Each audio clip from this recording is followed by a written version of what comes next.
আপনারা জানেন জীবনে আমি কোনো অন্যায়কে কোনোদিন প্রশ্রয় দিই দেখবেন দেশ বিদেশ থেকে এবং দেশের বাইরে থেকে যত জনগণ আছে আমার এই ভিডিওটা দেখার জন্য সকলের কাছে অনুরোধ করছি।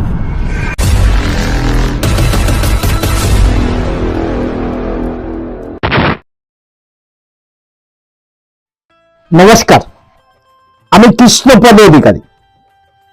আমার ছোট্ট একটা ইউটিউব চ্যানেল আছে, চ্যানেল নাম বেনকেয়ার, ফেসবুক পেজ কৃষ্ণ কৃষ্ণ। আজকে যে ভিডিওটা করছি আমি, ভিডিওটা আপনারা দেখবেন দেশ বিদেশ থেকে এবং দেশের বাইরে থেকে যত জনগণ আছে আমার এই ভিডিওটা দেখার জন্য সকলের কাছে অনুরোধ করছি। কারণ আমরা জানি আমরা সনাতনী, আমাদের অপরাধ যদি সীমিত পরিমাণ হয় সেখানে বড় করে কিছু একটা সমস্যা দেখা দেয়। কিন্তু যদি শাসকের কোন নেতারা যদি আমাদের প্রতি অপমানযুক্ত কথাবার্তা এবং অসম্মানযুক্ত কথাবার্তা এবং ভাসিয়ে দেওয়া কথাবার্তা যদি আসে, সেটা হয়তো না তাদের দিক থেকে কোনোটা দোষ নয়।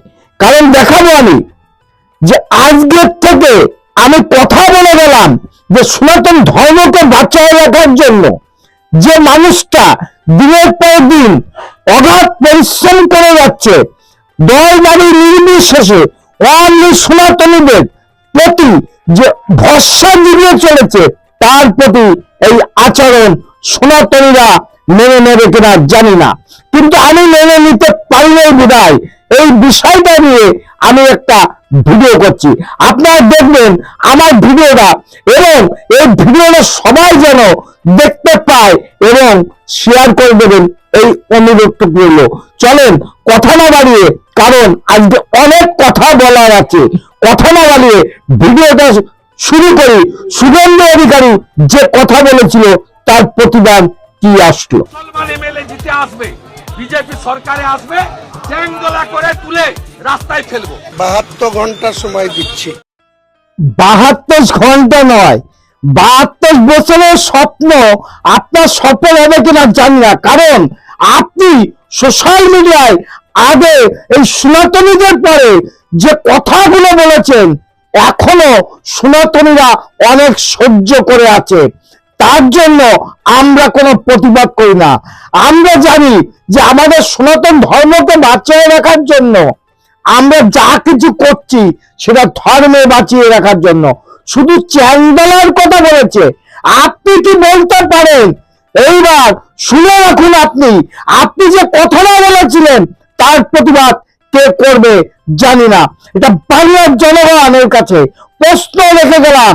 এই হুমায়ুন ফরিদী সনাতনীদের যখন বলা হয়েছিল ভাগীরথীতে ফেলে দেবে, তখন আপনাদের প্রতিবাদের ভাষা কোথায় ছিল জানি না।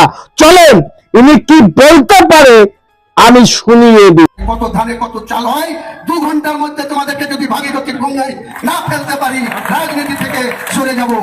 কত ধানে কত চাল হয়, 2 ঘন্টার মধ্যে তোমাদেরকে যদি ভাগীরথীর গঙ্গায় না ফেলতে পারি, রাজনীতি থেকে। যদি আমাকে মারতে আসেন তো ওনাকে কি আমি রসগোল্লা খাওয়াবো নাকি? উনি যখন মুসলিম এমএলএদের অসম্মান করবেন, মারতে যাবেন, বলবেন আছাড় মারবো বা ধরে রাস্তায় ফেলবো, তোমাকে রসগোল্লা খাওয়ানো হবে নাকি? ওনাকে যা জবাব দেওয়ার তাই দেওয়া হবে। সেটাই হচ্ছে বুঝে নেওয়া। হ্যাঁ, ঠুসে দেওয়া, ঠুসে। উনি তো আচার মারবো বলেছেন, আমি ঠুসে দেবো। শুভেন্দু অধিকারী বলেছিল চ্যাংদোলা করে রোডে ফেলে দেবে এবং সাংবাদিক সম্মেলন করে আপনি বলছেন ঠুসে দেব। তাহলে আপনি শুনে রাখুন, সনাতনীরাও চুরি পরে বসে থাকবে না।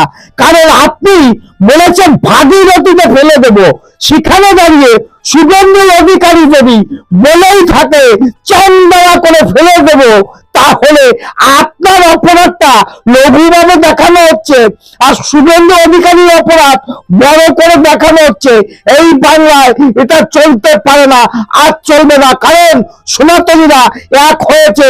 আপনার মূর্খমতি জবাব সনাতনীরা দিয়ে দেবে, আর ভাগীরথী জলে ফেলা লাগবে না, সে ক্ষমতাও আপনার মধ্যে হয়তো বা থাকবে না। জানি আপনি যে কথাগুলো বলছেন সোশ্যাল মিডিয়ায় এসে এবং সাংবাদিক সম্মেলন করে বলছেন ঠুসে দেব, দিয়ে তো দেখান, দেখবো তাহলে আপনার ক্ষমতা। নমস্কার, আমার চ্যানেল নাম don't care Facebook page Krishna Krishna. যদি ভিডিওটা ভালো লাগে লাইক শেয়ার কমেন্ট করবেন, আগামী দিনে একটু আশীর্বাদ করবেন যাতে আপনাদের জন্য সনাতনীদের জন্য কথা বলতে পারি, সেই জায়গা রেখে আমি অনুরোধ করলাম। নমস্কার। Madam, when sorry.